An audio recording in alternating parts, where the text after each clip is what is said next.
வணக்கம் நேர்களே. தை பிறந்தால் வழி பிறக்கும் அப்படின்னு சொல்லுவாங்க. அந்த வகையில இந்த 2026ஆம் ஆண்டானது திராவிட மாடல் 2.0 முடி சூட போகும் ஒரு ஆண்டா அமைய போகுது. முதலமைச்சர் மு.க.ஸ்டாலின் தலைமையிலான திராவிட மாடல் அரசு பலதரப்பட்ட மக்களும் மகிழக்கூடிய வண்ணம் நிறைய திட்டங்களை கொண்டு வந்திருக்காங்க. அதுல அரசு அலுவலர்கள் மற்றும் ஆசிரியர்கள் அவங்களுடைய 20 ஆண்டு கால கோரிக்கையை நிறைவேற்றக்கூடிய வகையில வந்த ஒரு அறிவிப்பு. அடுத்ததா ஒவ்வொரு அரிசி குடும்ப அட்டைதாரர்களுக்கும் ரூபாய் 3000 பொங்கல் பரிசு தொகுப்பு. அப்புறம் லேப்டாப், அதாவது மாணவர்கள் அவங்களுடைய அடுத்த கட்ட படிப்பாகட்டும், அடுத்த கட்ட வேலை வாய்ப்புக்காகட்டும் அவங்க பயன்படுத்தக்கூடிய வகையில லேப்டாப். இப்படி அனைவருக்குமான ஆட்சியை திராவிட மாடல் அரசானது செஞ்சுக்கிட்டு இருக்கு. இதை பத்தி தான் இன்னைக்கு நம்ம நிகழ்ச்சியில பார்க்க இருக்கோம். இது நச்சுன்னு 4 கேள்வி.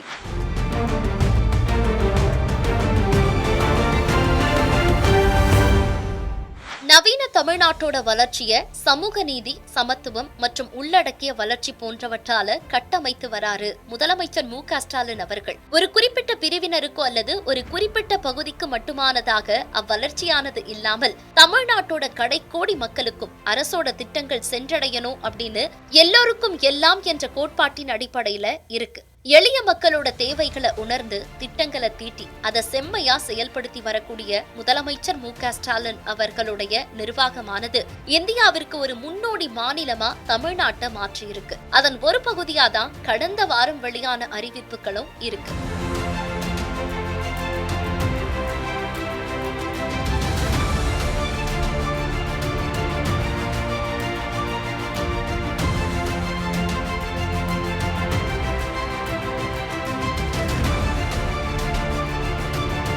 தமிழ்நாடு அரசு அலுவலர்கள் மற்றும் ஆசிரியர்களுடைய 20 ஆண்டு கால கோரிக்கையை நிறைவேற்றி இருக்கக்கூடிய வகையில பழைய ஓய்வூதிய திட்டத்தோட பலன்களை வழங்கக்கூடிய புதிய திட்டமான தமிழ்நாடு உறுதி அளிக்கப்பட்ட ஓய்வூதிய திட்டம், அதாவது TAPS செயல்படுத்திட தமிழ்நாடு முதலமைச்சர் மு.க.ஸ்டாலின் அவர்கள் உத்தரவு பிறப்பித்திருக்காரு. ஆட்சி என்பதற்கான வாகனத்துல சக்கரங்களா இருக்கக்கூடியவர்கள் தான் அரசு அலுவலர்கள். அந்த சக்கரங்கள் மக்களுக்காக அரசு செயல்படுத்தக்கூடிய திட்டங்களை கடைக்கோடி வரைக்கும் கொண்டு சேர்க்க பயணிக்கிறாங்க.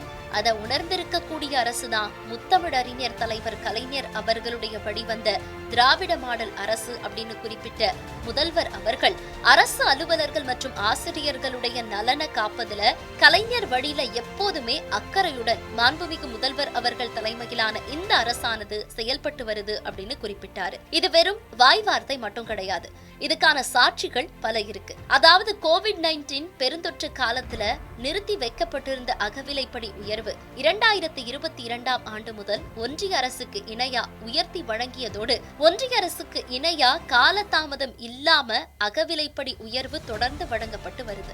அரசு அலுவலர்கள் மற்றும் ஆசிரியர்களுடைய கோரிக்கையை ஏற்று 2025 முதல் அரசு பணியாளர்கள் தங்களது ஈட்டிய விடுப்பினை ஒப்படைப்பு சென்று பணமா பெற்றுக்கொள்ளும் நடைமுறையை மறுபடியும் அரசு செயல்படுத்தி இருக்கு. அரசு பணியாளர்கள் விபத்துல உயிரிழக்க நிகழ்ந்தால் 1 கோடி ரூபாயும், இயற்கை மரணம் அடைந்தால் 10 லட்சம் ரூபாயும் ஆயுள் காப்பீடு தொகையா வழங்கப்பட்டு வருது. பணியிடை மரணம் அடையக்கூடிய அரசு அலுவலர்களுடைய குழந்தைகளுக்கு 5 லட்சம் முதல் 10 லட்சம் வரை திருமண செலவிற்கான உதவியாகவும், உயர்கல்வி பயில 10 லட்சம் வரை நிதி உதவியும் வங்கிகள் மூலமா வழங்கப்பட்டு வருது.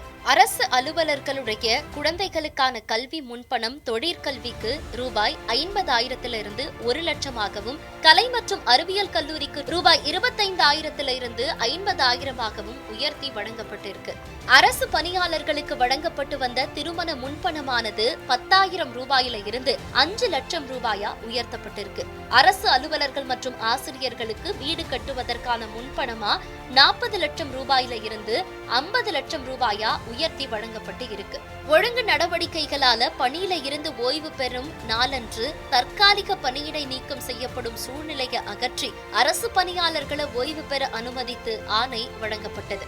ஓய்வூதிய பணிக்கொடை ரூபாய் 20 லட்சத்தில இருந்து 25 லட்சம் ரூபாயா உயர்த்தி வழங்கப்பட்டிருக்கு. அதே போல ஓய்வூதியர்களுக்கான மருத்துவ காப்பீடு உதவி 10 லட்சம் ரூபாயாக உயர்த்தப்பட்டிருக்கு. மேலும் அவங்களுக்கான பொங்கல் பரிசு தொகை ரூபாய் 500 இருந்து 1000 உயர்த்தி வழங்கப்பட்டிருக்கு. பெண் அரசு அலுவலர்களுடைய நீண்ட கால கோரிக்கையை ஏற்று மகப்பேறு விடுப்பு 9 மாதத்துல இருந்து 12 மாதங்களா உயர்த்தப்பட்டிருக்கு. இவ்வளவு திட்டங்களுக்கு அப்புறமாவும் பழைய ஓய்வூதிய திட்டத்தை செயல்படுத்தணும் அப்படின்னு அரசு அலுவலர்கள் மற்றும் ஆசிரியர் சங்கங்கள் தொடர்ந்து கோரிக்கையை முன்வச்சிட்டு வந்த நிலையில இப்போ அதற்கான ஒப்புதலும் வழங்கப்பட்டு இருக்கு. கிட்டத்தட்ட 20 வருஷமா கிடைக்குமா கிடைக்காதா அப்படின்னு காத்துட்டு இருந்த எங்களுக்கு இந்த உறுதி அளிக்கப்பட்ட ஓய்வூதிய திட்டம் செயல்படுத்தப்படும் அப்படின்ற ஒரு அறிவிப்பை முதலமைச்சர் மு.க.ஸ்டாலின் அவர்கள் வெளியிட்டிருக்காரு. அதுக்கு ரொம்ப நன்றி அப்படின்னு சொல்றாங்க தமிழாசிரியர் முனைவர் ஜோ பிரேமா கிறிஸ்டி அவர்கள். வாங்க பார்க்கலாம். 20 ஆண்டு கால கோரிக்கையை திராவிட மாடல் அரசு நிறைவேற்றி இருக்கு அப்படின்ற அந்த செய்தியை கேட்ட தருணம் உங்களுக்கு எப்படி இருந்தது? முதல்ல ஒரு அரசு ஊழியரா ரொம்ப மகிழ்ச்சியா இருந்தது. ஏன்னா அந்த கிட்டத்தட்ட 22 காலமாக இதை பார்த்துட்டே இருக்கோம், கேள்விப்பட்டுகிட்டே இருக்கோம். ஏன் நமக்கு மட்டும், ஏன்னா கரெக்டாக நாளாக வேலைக்கு வந்த காலகட்டம் இது, ஏன் நமக்கு மட்டும் இப்படி ஆயிடுச்சு அப்படின்ற மாதிரியெல்லாம் இருந்த ஒரு சூழ்நிலை. ஏன்னா ஒரு அரசு ஊழியர் ஆகிறது அப்படின்றது ஒரு பெரிய கனவு. அந்த கனவுக்கு அதுக்கேற்ற மாதிரி படித்து அந்தந்த நிலைகளில் அடுத்த நிலைக்கு அரசு ஊழியரானது அப்படின்றதுக்கான காரணமே வயது காலத்தில் நமக்கான அந்த ஒரு பாதுகாப்பு இருக்குது, குறிப்பாக பண பாதுகாப்பு இருக்குது அப்படின்ற ஒரு செய்தி தான். அரசு ஊழியராயிட்டோம், ஆனால் அது இல்லை அப்படின்றதுக்காக பார்த்துட்டு இருக்கும்போது இந்த போராட்டங்கள், இந்த நிகழ்வுகளை எல்லாம் உற்று நோக்கி கொண்டே இருக்கிறோம். நாங்களும் அதில் பங்கெடுத்துட்ருக்கோம். அந்த நிலையில் இந்த அறிவிப்பு வந்த உடனேயே ஒரு மட்டற்ற மகிழ்ச்சி, இந்த ஆண்டுக்கான ஒரு மிகப்பெரிய மகிழ்ச்சி. அது எங்களுக்கெல்லாம் ஓய்வூதியம் கிடைக்கவே வாய்ப்பில்லை அப்படின்ற ஒரு மனநிலை கூட கிட்டத்தட்ட வந்துட்டோம். அப்படிப்பட்ட சூழ்நிலையில் எதில் கொண்டு போய் நம்ம எதிர்காலத்துக்கான நம்மளோட அடுத்த பணி ஓய்வு பெற்ற பிறகு நம்மளோட காரியங்களில் என்ன மாதிரியான முதலீடு செய்யலாம், என்ன பண்ணலாம், ஏது பண்ணலான்ற ஒரு கேள்வி இருந்துக்கிட்டே இருந்த காலகட்டத்தில் இது ஒரு மிகப்பெரிய நிம்மதியை கொடுத்துருக்கு. பணியாற்றும் காலத்தில் நிறைவாக நிம்மதியாக பணியாற்றுவதற்கான ஒரு சூழலை உருவாக்கியிருக்குன்னு தான் சொல்லணும். ஏன்னா இதுக்குள்ளே நம்ம ஓய்வு பெற்ற பிறகு மாதம் நமக்கான அந்த ஒரு பணம் சேரும் அப்படின்ற ஒரு நிம்மதி அரசு ஊழியராவதற்கு நாங்கள் என்னெல்லாம் ஆசைப்பட்டோமோ அந்த காலகட்டங்களை எங்களுக்கு திருப்பி கொடுத்துருக்குன்னு தான் சொல்லணும். ஒரு புத்துணர்ச்சி கொடுத்துருக்கு. புதிதாக இன்றைக்கி தான் வேலைக்கு சேர்ந்த மாதிரியான ஒரு மகிழ்ச்சி கிடச்சிருக்கு. நிச்சயமாக இந்த ஓய்வூதியம் உண்டு அப்படின்னு கேட்ட அந்த நொடியில் ஒரு மிகப்பெரிய மகிழ்ச்சியை நாங்கள் அனைவருமே உணர்ந்தோம். கடைசி மாத சம்பளத்துல 50% ஓய்வூதியமா உறுதி செய்யப்பட்டிருப்பது உங்களுடைய ஓய்வு கால பொருளாதார திட்டமிடலுக்கு எந்த அளவுக்கு நிம்மதியை தருது? நிச்சயமா. ஏன்னா இப்போ எங்கள் அப்பா அம்மாலாம் பார்த்தீங்கன்னா 83 வயசு அரசு ஊழியர் ஆசிரியராக இருந்தவங்க தான். இன்றைக்கி யாரையும் சார்ந்து இல்லாமல் அவங்களோட அந்த பென்ஷன்ற அந்த ஓய்வூதிய பணத்தில் தான் அவங்க தலை நிமிர்ந்து உட்கார்ந்துருக்காங்க. அவங்கள பார்க்கும்போது எனக்கெல்லாம் தோணும், நம்மளோட காலம் எப்படி இருக்கும் அப்படின்னு. அப்படியாக அரசு ஊழியர்கள் அனைவருக்குமே இது ஒரு மிகப்பெரிய பாதுகாப்பு. பாதி பணம் நமக்கு வருது அப்படின்ற அந்த ஒரு நம்பிக்கை இருக்குது பார்த்தீங்களா, அது நம்மளோட வாழ்வையே அர்த்தமுள்ளதாக மாற்றும். அதனால் மிகப்பெரிய மகிழ்ச்சியான ஒரு செய்தியாக இதை நாங்கள் எல்லார் சார்பாக பார்க்கிறோம். ஓய்வூதியதாரர் மறைவுக்கு அப்புறமா குடும்பத்தினருக்கு 60% குடும்ப ஓய்வூதியம் வழங்கப்படும் அப்படின்ற அம்சம் உங்களுடைய குடும்பத்தோட எதிர்கால பாதுகாப்பை உறுதி செய்தா? நிச்சயமாக. ஏன்னா நம்மளோட தலைமுறைக்கு என்ன கிடைக்குதுன்றத நம்ம வாழ்வின் அர்த்தமே. அப்படி இருக்கும்போது நம்ம வேலை செஞ்சோம், நம்ம சம்பாரித்தோம், நம்ம சேர்த்து வச்சோம், நம்ம குழந்தைங்களுக்கு கொடுத்தோம் அப்படின்ற நிறைவுகள் எவ்வளோ இருந்தாலும் நம்மளோட காலத்துக்கு பிறகு நம்மளோட பணம், நம்மளோட உழைப்பு, நம்மளோட அடையாளம் அவங்களுக்கு போய் சேர்றதுக்கு இது ஒரு பெரிய வழி. அதை மீண்டும் எங்களுக்கு கிடைச்சிருக்கு, இந்த காலகட்டத்தில் அது உறுதி செய்யப்பட்டிருக்கு அப்படின்றது ஒரு மட்டற்ற மகிழ்ச்சி. பொதுவாக ஒரு குடும்பம் தலைவர்கள்ட்டையோ தலைவிக்கிட்டேயோ எதிர்பார்க்குறது என்னென்னா நிச்சயமாக பணபலன் தான். இன்றைக்கி இருக்க சமூகத்துக்கு அது ரொம்ப ரொம்ப முக்கியம். நமக்கான மரியாதை, நமக்கான அடையாளம், அங்கீகாரம் எல்லாமே நாம் நம்ம பிள்ளைக்கு என்ன செய்கிறோன்றதில் இருக்குது. அதை என்ன செய்ய போகிறோம், எப்படி இதை கொண்டு போக போகிறோன்ற ஒரு கேள்வியோடு தான் இந்த கிட்டத்தட்ட 20 ஆண்டு காலம் இருந்தது. ஆனால் எங்களோட குடும்பத்திற்கு நாங்கள் ஒரு பணபலத்தோடு சேர்ந்து ஒரு பாரமாக இல்லாமல் அது ஒரு தலை நிமிர்ந்து உட்கார்றதுக்கான ஒரு வாய்ப்பாக இந்த ஓய்வூதியம் எங்களுக்கு இருக்குது. அதனால் இந்த ஓய்வூதியம் அப்படின்றது அரசு பணியில் சேர்ந்த ஒவ்வொருவருக்குமான ஒரு பாதுகாப்பு, குடும்பத்துக்குள்ளேயே பாதுகாப்பு. சமூகம் அப்படின்றதெல்லாம் அடுத்த நிலை. முதல்ல ஒருத்தருக்கான மரியாதை குடும்பத்தில் தான் கிடைக்கும். அந்த மரியாதை நம்ம யாரையும் சார்ந்து இல்லாமல் நம்ம கையில் ஒரு பணம் இருந்துகிட்டே இருக்குது, மாதம் மாதம் நமக்கு வந்துட்டுருக்கு அப்படின்றது வந்து ஒரு மிகப்பெரிய சந்தோஷம். அதை கொடுக்கக்கூடிய ஒரு வாய்ப்பு இந்த ஓய்வூதிய திட்டம். அதை கொடுத்துருக்கிற தமிழக அரசுக்கு, முதலமைச்சருக்கு, அனைத்து ஆசிரியர்கள், அரசு ஊழியர்கள் சார்பாக நான் மனம் நிறைந்த நன்றியை தெரிவித்துக் கொள்கிறேன். அரசு ஊழியர்கள் அரசோட முதுகெலும்பு அப்படின்னு முதல்வர் அவர்கள் பாராட்டி இருக்காரு. இந்த அங்கீகாரமும் கூடவே இந்த பென்ஷன் அறிவிப்பும் உங்க பணி சூழல்ல எந்த மாதிரியான ஒரு உற்சாகத்தை ஏற்படுத்துது?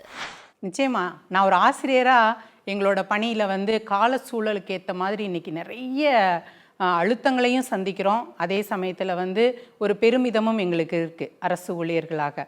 இந்த ரெண்டையும் கடந்துட்டு வர்ற இந்த நேரத்தில் இப்படியான ஒரு அறிவிப்பு எங்களுக்கு கொடுத்துருக்க ஒரு தன்னம்பிக்கை, மகிழ்ச்சி, அது ஒரு வேறு மாதிரியான உணர்வு. அது அரசோடு எங்களுக்கு இருக்கிற அந்த ஒரு பங்களிப்பையும் ஒரு உறவையும் வலுப்படுத்தி காட்டியிருக்குன்னு தான் சொல்லணும்.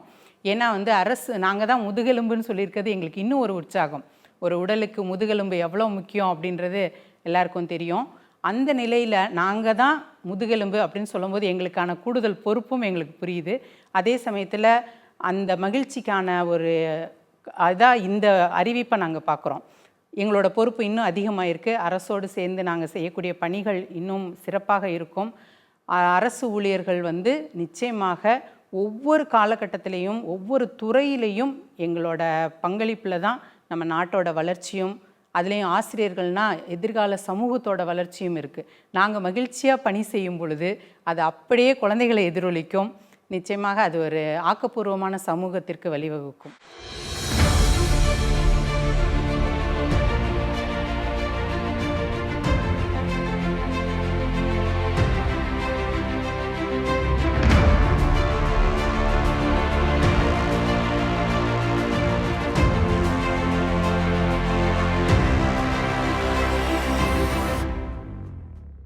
அரசு ஊழியர்கள் மட்டுமல்லாம பொங்கலை முன்னிட்டு தமிழ்நாட்டில் இருக்கக்கூடிய அரிசி குடும்ப அட்டைதாரர்களுக்கு பொங்கல் தொகுப்போட 3000 ரூபாய் ரொக்கம் வழங்கப்படும் அப்படின்னு முதலமைச்சர் அறிவிச்சிருக்காரு. பொங்கல் பரிசு தொகுப்புல வழங்கப்பட இருக்கக்கூடிய பச்சரிசி, சர்க்கரை ஆகியவை தமிழ்நாடு நுகர்பொருள் வாணிப கழக கிடங்குகளை இருந்து நியாய விலை கடைகளுக்கு அனுப்பி வைக்கப்பட்டிருக்கு. அதே போலதான் கரும்பு கொள்முதல் செய்யக்கூடிய பணிகளுமே நடைபெற்று வரக்கூடிய நிலையில ரேஷன் கடை ஊழியர்கள் வீடு வீடா போயிட்டு டோக்கன்களை விநியோகம் செஞ்சு வராங்க. இந்த நிலையில தான் இன்னைக்கு முதலமைச்சர் மு.க. ஸ்டாலின் அவர்கள் சென்னை ஆலந்தூர்ல பொங்கல் பரிசு தொகுப்போட 3000 ரூபாய் ரொக்கம் வழங்கும் திட்டத்தை துவக்கி வச்சு சிறப்பிச்சாரு. ஒவ்வொரு மாசமும் தாய் வீட்டுல இருந்து வருவது போல 1000 ரூபாய் எங்களுக்கு வந்துட்டு இருக்கு. இப்போ இந்த 3000 ரூபாய் எங்க அண்ணன் கிட்ட இருந்து வந்த சீர் போல எங்களுக்கு இருக்கு அப்படின்னு சொல்லி முதல்வருக்கு உணர்ச்சி பொங்க நன்றி சொல்றாங்க திருவள்ளூரை சேர்ந்த சரஸ்வதி அவர்கள். பொதுவா வீட்டு செலவை நீங்க தான் கவனிப்பீங்க. இந்த தொகை கிடைச்சது உங்க பட்ஜெட்டுக்கு எந்த அளவுக்கு உதவியா இருக்கு? அம்மா, ஒரு முழம் பூ வாங்கினா கூட 60 ரூபாய் 70 ரூபாய். இன்னைக்கு அந்த 3000 ரூபான்றது எங்களுக்கு பொங்கலுக்கு தமிழ் திருநாளை வந்து ரொம்ப சந்தோஷமா கடன் வாங்காம கொண்டாடிடலாம். அந்த அளவுக்கு அந்த 3000 ரூபாய் உதவியா இருக்கு. அவரு எங்க ஏற்கனவே 1000 ரூபாய் ஒரு தாய் வீட்டுல இருந்து வர மாதிரி கொடுத்துட்டு இருக்காரு. 3000 ரூபாய் தங்கைகளுக்காக அவர் வந்து அண்ணன்கிட்ட இருந்து கிடைச்சிருக்கிற ஒரு 3000 ரூபாங்கிறத தான் நாங்க நினைக்கிறோம். உரிமை தொகை, இலவச பேருந்து பயணம், இப்போ பொங்கல் பரிசு, இப்படி திராவிட மாடல் அரசு பெண்களை மையப்படுத்தி திட்டம் போடுறத பத்தி உங்களுடைய கருத்து என்ன? திராவிட மாடல் அரசு தான் பெண் உரிமையை காத்துது. பெண்களுக்கான சட்டங்களை ஆரம்ப காலகட்டத்திலேருந்து அது அரசு ஊழியர்களா இருக்கட்டும், உள்ளாட்சி துறையா இருக்கட்டும், பெண்களுக்கு சொத்து உரிமையாகட்டும், மகளிர் குழுக்களாகட்டும், ஒவ்வொன்றிலையுமே பார்த்து பார்த்து திராவிட மாடல் அரசு, திராவிட முன்னேற்ற கழகம் தான் பெண்ணை முன்னேற்றின்னு இருக்கும். மற்ற மாநிலங்களை ஒப்பிடும் போது தமிழகத்தில் இருக்கிறதே பெருமை. தமிழர் பிறந்ததே நாங்கள் முதல் பெருமையாக நினைக்கிறோம். தமிழகத்துக்கு இப்படி ஒரு முதல்வர் கிடைச்சிருக்கிறாருங்கிறதே இந்த பெண்ணினத்துக்கு ஒரு பெருமை. மற்ற மாநிலங்கள் எல்லாமே ஆச்சரியமா பார்க்கக்கூடிய அளவுக்கு தமிழ்நாட்டுல பெண்களுக்கு இவ்ளோ முக்கியத்துவம் தரக்கூடிய திராவிட மாடல் அரசை பத்தி நீங்க என்ன நினைக்கிறீங்க? பெண்கள் தான் இன்னைக்கு வந்து அது கல்வியா இருக்கட்டும், கல்வியில கொடுத்தாதாங்க பெண்கள் வந்து அறிவு சார்ந்தே. அவர் ஓட்டுக்காக இல்ல, குழந்தைகளுக்காக உணவு திட்டத்தை கொடுத்திருக்காரு, காலை உணவு திட்டத்தை. அது என்ன ஓட்டுக்காகவா? அதுக்கப்புறம் பெண்கள் படிப்பு முன்னேற்றத்துக்காக கொடுக்கிறாரு. அதுக்கப்புறம் இப்போ லேப்டாப் கொடுத்திருக்காரு 2 நாளுக்கு முன்ன. இதெல்லாம் வந்து அறிவு சார்ந்த உலகத்துக்கு கொண்டு போற ஒரு முக்கியமான விஷயம். பெண்ணினத்தை வந்து மென்மேல மேம்படுத்துறது பெரியார் கண்ட கனவு, அம்பேத்கர் கண்ட கனவு, நம்ம கலைஞரே கலைஞரே வந்து எடுத்துக்கோங்க, அவர் வந்து ஒரு வாழ அம்பேத்கரா நான் நினைச்சிட்டு இருந்தேன். அந்த அளவுக்கு பெண்ணுங்களுக்கு முன்னாடி கொடுத்திருந்தார். அதையெல்லாம் தாண்டி இவரு கலைஞரோட யாரும் ஒப்பிடக்கூடாதுன்ற ஒரு காலகட்டம் இருந்த போய் கலைஞரையும் மிஞ்சி விட்டாருன்னு தான் சொல்ல முடியும். இவரை மாதிரி இந்தியாவில் எந்த முதல்வரும் எல்லா நாட்டிலையுமே எல்லா மாநிலத்திலுமே வந்து தமிழக மக்கள் மாதிரி வேணும்னு கர்நாடகாவில் கேட்குறாங்க. பெங்களூர்ல எங்க பொண்ணு இருக்கு, நான் போனா சொல்றாங்க உங்க தமிழ்நாடு பெஸ்ட், உங்க சிஎம் பெஸ்ட்ன்றாங்க. அப்ப பெருமையா இருக்குங்க. அது எவ்வளோ ஒவ்வொரு திட்டத்தையும் அனுபவிக்கிறவங்களுக்கு தாங்க அது சொல்ல முடியும். அனுபவிக்காதவங்க என்ன வேணா குறை சொல்லிட்டு போலாங்க. இவர் தாங்க தொடர்ந்து முதலமைச்சரா இருக்க போறாரு. இந்த திட்டம் பெண் இனத்தினுடைய வளர்ச்சியை பொறுத்தே தாங்க இது. அனைத்து தரப்பு மக்களுக்குமான ஒரு வளர்ச்சியை கொடுத்திருக்கிறாரு. இதை விட வேற என்னங்க வேணும் இவர்கிட்ட எங்களுக்கு? இவர் தொடர்ந்து இவர் தாங்க இருக்கணும் முதலமைச்சரா. உரிமை தொகை இப்போ பொங்கல் பரிசு, இப்படி உங்க கைக்கு வர பணம் எந்த அளவுக்கு உங்களுக்கு நம்பிக்கையை தருது? நம்பிக்கை தருதா? எங்களுக்கு வந்து ஒரு தன்னம்பிக்கை, ஒரு கான்பிடென்ட். நம்ம கிட்ட பணம் இருக்கு, நம்ம யாரையும் கேட்க வேணாம். எப்படி இந்த வாரம் எப்படி பண்ண போறோம், இந்த காய்கறி எப்படி வாங்க போறோம், கேஸ் எப்படி வாங்க போறோன்ற அந்த சூழ்நிலை, அந்த காலகட்டம் போய் 1000 ரூபாய் வரப்போகுது. கட்டிடலாம் மகளிர் குழு காசு. இப்போ 3000 ரூபாய் கொடுத்துருக்கிறாரு. இப்போ கேஸ் வாங்கிடலாம், பொங்கலுக்கான இது வாங்கலாம், பசங்களுக்கு துணி வாங்கலாம், எது வேணாலும் வாங்கலாம். 3000 ரூபாய் வருது. இல்லை, நம்பிக்கையான பணம். எங்க பணம், எங்க உரிமை தொகை, அது அது அவருக்கு பேர் வச்சார் பாருங்களேன். அது மாதிரி ஒரு உன்னதமான ஒரு பெயர்கள்லாம் வந்து வேற யாராலையும் பண்ண முடியாதுங்க. அது வந்து அப்பெல்லாம் இலவசம்னுவாங்க. உரிமைன்றதே என் அரசு, என் தலைவன், என்னோட முதலமைச்சர் எனக்கு கொடுக்குறாரு. என் வீட்டு பொண்ணுங்களுக்கு நான் கொடுக்குறேன். அவர் ஒரு தாய்மானவராக இருந்தது தானேங்க எங்களுக்கு தராரு அந்த உரிமை. இப்போ பஸ் ஏறினாலும் எங்களுக்கு ஃப்ரீ. போய் நாங்கள் உட்காந்துக்கின்னு அழகாக எங்கே போனோமோ போய் சேர்ந்துடுறோம். எங்களுக்கு அந்த உரிமை தொகை வர்றது ஒரு சந்தோஷம். கவர்மெண்ட்டு தான் பெஸ்ட்டுன்றது. ஹாஸ்பிட்டலுக்கு போங்க, வீட்டு தேடி வராங்க. எனக்கு அன்னைக்கு பிபி ஆயிடுச்சு, வீட்டுக்கு வந்து பிபி பார்க்குறாங்க. இதெல்லாம் விட வேற என்னங்க ஒரு ஒரு மக்களுக்கான ஒரு மக்கள் பிரதிநிதி வேற என்னங்க செய்வாரு? வீடை தேடி வந்து எல்லாமே. இப்போ ரேஷன் கார்டு வீட்டுக்கு எடுத்தாந்து கொடுக்குறாங்க. 70 வயசு ஆக போது எங்கள் வீட்டில் கொடுக்குறாங்க எடுத்தாந்து. அதை நம்ம போய் லைனில் நின்று வாங்க வேணாம். அந்த மாதிரியான ஒரு சுச்சுவேஷன்லாம் இது யாரால கிடைக்கும்? பெண்களுக்கு தாங்க இது. பெண்கள் தான் போய் லைனில் நின்று கிடப்போம். இப்போ அது வீடு தேடி வருதுன்னும் போது அது எவ்வளோ இதுவாக இருக்கு. இப்போ ஹாஸ்பிட்டலுக்கே அது மாதிரி பிபி ஆயிடுச்சுமான்னு ஒரு ஃபோன் பண்ணால் ஓடியாடுறாங்க. வீட்டை தேடி மருத்துவம். இதெல்லாம் வந்து எவ்வளோ ஒரு சிறப்பான திட்டம்னு அனுபவிக்கிற எங்களுக்கு தாங்க தெரியும். சொல்கிறவன் 1000 பேர் சொல்லுவான். இதை பார்த்துட்டு மற்ற மாநிலங்கள்லாம் பொறாமப்படுறாங்க. பெண்கள் வந்து நாங்கள் எல்லா சௌகரியங்களோடு சந்தோஷமாக இருக்கோங்க. தொடர்ந்து இந்த ஆட்சி தாங்க வரும். திமுக தாங்க அத்தனை பெண்களோட ஓட்டு இருக்குது. நாங்கள் வந்து 100 நாள் வேலையில் ஒரு அம்மா சொல்கிறாங்க, என்னால் வந்து சேமிக்கவே முடியாது, 100 நாள் வேலை காசு கூட வீட்டுக்கு கொடுத்துருவேன், ஜாயின்ட் ஃபேமிலி. ஆனால் இன்னைக்கு இந்த 1000 ரூபாவை மட்டும் நான் மாதம் மாதம் கொடுக்குறாருன்னு நான் போட்டுக்கின்னு வரேன். எனக்கு அவ்வளோ சந்தோஷமாக இருக்குது என் பொண்ணு பேர்லன்றாங்க. அது அவங்களோட சேமிப்புன்னு வரும்போது, சேமிக்கவே வழி இல்லாத இருந்த ஒரு குடும்பத்தில் ஒரு 1000 ரூபாய் மாதம் சேமிக்கிறாங்கன்றதே எவ்வளோ பெரிய விஷயம். கவர்மெண்ட்டே இதை செய்யுதுன்னு சொல்லும் போது இப்படிப்பட்ட முதலமைச்சரை தானே மக்கள் எதிர்பார்ப்பாங்க. அவர் எவ்வளோ ஒரு புனிதமான செயல்களை உணர்ந்து பெண்ணுடைய உணர்வுகளை உணர்ந்த ஒரு முதலமைச்சருங்க அவரு. இவர் என்ன இப்போ எங்கள் வீட்டில் சொந்தம் பந்தம் கொடுக்குறாங்க, அண்ணன் கொடுக்குறான், தம்பி கொடுக்குறான், இதெல்லாம் கிடையாதுங்க. அதெல்லாம் நம்பிக்கையே இல்லாத ஒரு காசு கொடுப்பாங்களோ வராங்க போகிறாங்க. ஆனால் இவர் கொடுக்குறாரு. எங்களுக்கு ஒரு கான்ஃபிடென்ட், தன்னம்பிக்கை வருது. இன்னைக்கு வந்தால் நமக்கு காசு வரப்போகுதுன்னு. இப்படிப்பட்ட முதலமைச்சர், திராவிட மாடல் அரசு முதலமைச்சர் தாங்க எங்களுக்கு வேணும். அவர் பேரில் எங்களுக்கு என்றைக்கோ நம்பிக்கை வந்துருச்சுங்க. அவருக்கு தாங்க எங்கள் ஓட்டு. 1000 பேர் சொன்னால் கூட சரிங்க, அவரு நம்பிக்கையா இருக்க சொல்லுங்க. பெண் இனமே அவருக்கு தாங்க. நாங்க பெண்கள்லாம் வந்து அவரை வந்து தந்தையாகவும் வயசு மீறி ஒரு தகப்பனாகவும் சகோதரனாகவும் பார்க்குறோங்க. அப்படிப்பட்ட முதலமைச்சர் எங்களுக்கு கிடைச்சது. தொடர்ந்து அவர் இருப்பாரு. எங்களுடைய திராவிட மாடல் அரசுக்கு தான் நாங்கள் எல்லாருடைய ஆதரவும், பெண்ணினத்தின் ஆதரவும் இருக்கு. சந்தோஷமா ஒரு 100 ஆண்டுக்கு மேல வாழணுங்க அவரு. அடுத்ததா மாணவர்கள். சென்னை நந்தம்பாக்கம் வர்த்தக மையத்துல உயர்கல்வித்துறை சார்பா நடந்த நிகழ்ச்சியில கல்லூரி மாணவர்களுடைய திறன் வளர்ச்சி மற்றும் டிஜிட்டல் முன்னேற்றத்துக்கு உலகம் உங்கள் கையில் எனும் மாபெரும் திட்டத்துல 20 லட்சம் மடிக்கணினிகள் வழங்கும் திட்டத்தின் முதற்கட்டமா 10 லட்சம் மடிக்கணினிகளை கல்லூரி மாணவ மாணவியர்களுக்கு முதலமைச்சர் மு.க.ஸ்டாலின் அவர்கள் வழங்கி இந்த திட்டத்தை தொடங்கி வச்சாரு.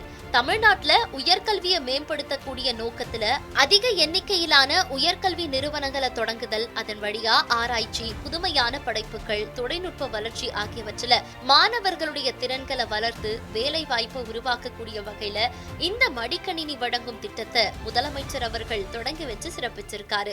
முதலமைச்சர் மு.க.ஸ்டாலின் அவர்கள் கொடுத்த லேப்டாப் அப்படிங்கிறது ரொம்ப நார்மலான ஒரு லேப்டாப்பா இல்லாம பெர்ப்ளெக்சிட்டி AI கொண்ட ஒரு லேப்டாப்பா இருக்கு. இதனால எங்களுக்கு ஃபியூச்சர்ல வேலைக்கும் சரி படிப்புக்கும் சரி ரொம்ப உதவும் அப்படின்னு மகிழ்ச்சி பொங்க நன்றி தெரிவிக்கிறாரு மாணவர். வணக்கம், என் பேர் ஜெய் விஷ்ணு. அரசு கலைக்கல்லூரியில் பொலிட்டிக்கல் சயின்ஸ் படிக்கிறேங்க, செகண்ட் இயர். இப்போ உலகம் உங்கள் கையில் அப்படிங்கிற கவர்மெண்ட் ஸ்கீம் மூலயமா மாண்புமிகு தமிழ்நாடு முதலமைச்சர் அவர்கள் பார்த்திங்கன்னா லேப்டாப் பார்த்திங்கன்னா எல்லா மாணவர்களுக்கும் தமிழ்நாடு ஃபுல்லாக கொடுத்துருக்காப்புல.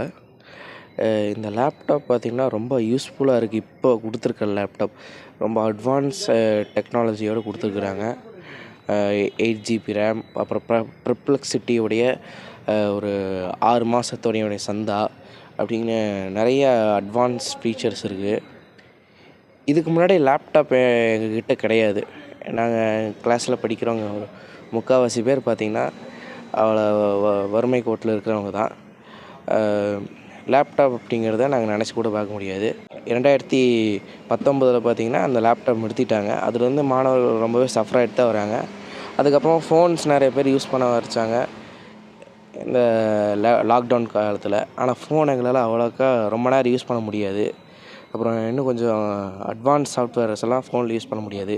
இப்போ உதாரணத்துக்கு பார்த்திங்கன்னா இப்போ கொடுத்த லேப்டாப் எதனால் யூஸ்ஃபுல்லாக இருக்குதுன்னு பார்த்திங்கன்னா, நம்ம ஒரு வேளை நமக்கு வேலை கிடைக்கணுனாலும் ஒரு சுயமாக எப்படி தொழில் பண்ணிக்கிறது அப்படின்னு ஒரு இணையம் மூலயமா AI வச்சு எப்படி பண்ணிக்கிறதுன்னு ஒரு கிளாஸ் எடுத்தாங்க. அந்த கிளாஸில் பார்த்திங்கன்னா முழுக்க லேப்டாப் தான். லேப்டாப் யூஸ் பண்ணி தான் வேலை செய்கிற மாதிரி இருக்கும். லேப்டாப் வந்து நம்மக்கிட்ட இருக்கிறவங்க ஓகே, இல்லாதவங்க வந்து அவ்வளோக்கா செயல்பட முடியாது. ஃபோனில் தான் பண்ணுவாங்க. ஒரு போஸ்ட்ரு ரெடி பண்ணுறதா இருக்கட்டும், ஒரு சாதாரண ஒரு வீடியோ ரெடி பண்ணுறதா இருக்கட்டும், ஃபோனில் பண்ணுறது அவ்வளோ அவுட்புட் இருக்காது லேப்டாப் பண்ணுற மாதிரி. இப்போ பெர்ப்ளெக்சிட்டி பார்த்திங்கன்னா AI ஜென்ரேட்டர். இப்போ நான் ஒரு சாஃப்ட்வேர் பண்ணணுன்னா கூட ஒரு கோடிங் தான் எனக்கு மெயினாக வேணும். இப்போ நான் பெர்ப்ளெக்சிட்டியில் அந்த இதுக்கு எந்த சாஃப்ட்வேருக்கு நான் எதிர்பார்க்குறேன் அப்படின்னு சொல்லிட்டு அதில் போட்டோம்னாக்கா கோடிங் எனக்கு வந்துடும். ஈஸியாக நான் சாஃப்ட்வேர் ஆப்பு அந்த மாதிரி நான் டெவலப் பண்ணிக்கலாம். இப்போது எனக்கு கொடுத்துருக்கிறது பார்த்திங்கன்னா மிகப்பெரிய யூஸ்ஃபுல். அதே சமயம் எனக்கு திடீர்னு online meeting, online interview, online classes அந்த மாதிரி நிறைய விஷயத்துக்கு என்னால் இதை நல்லா யூஸ் பண்ணிக்க முடியும். மாண்புமிகு தமிழ்நாடு முதலமைச்சர் அவர்களுக்கு இங்கே மாணவர்கள் சார்பாக நன்றியை தெரிவித்துக் கொள்கிறேன். இந்த ஒரு லேப்டாப் ஸ்கீம் பார்த்திங்கன்னா எனக்கு எல்லாருக்கும் ஃப்ரீயாக லேப்டாப் கொடுத்துட்டாங்க அப்படின்னு எல்லாம் எடுத்துட்டாங்கன்னா அது மிகவும் தவறு. லேப்டாப் அப்படிங்கிறது பார்த்திங்கன்னா சாதாரண ஒரு வீடியோ பார்க்குற பொருள் கிடையாதுங்க. முழுக்க நம்ம அறிவை எக்ஸ்பேண்ட் பண்ணுறக்கூடிய ஒரு பொருள் தான். அதான் நான் தமிழ்நாடு முதலமைச்சர் அவர்கள் வந்து இந்த திட்டத்துக்கு உலகம் உங்கள் கையில் அப்படிங்கிற திட்டத்தை வச்சுருக்காரு. மீண்டும் ஒரு நன்றியை தெரிவித்துக் கொள்கிறேன் தமிழ்நாடு முதலமைச்சர். நன்றி. உழைக்கும் வர்க்கத்தோட கரங்களை வலுப்படுத்துவதன் மூலமா திராவிட மாடல் அரசு தனது லட்சிய பயணத்தை தொடருது. இது இந்த ஆண்டும் தொடரும் என்பதே நிதர்சனமான உண்மை. இதேபோல் மீண்டும் ஒரு நிகழ்ச்சியில் உங்களை சந்திக்கும் வரை உங்களிடமிருந்து விடைபெறுவது நான் ஹுமேரா.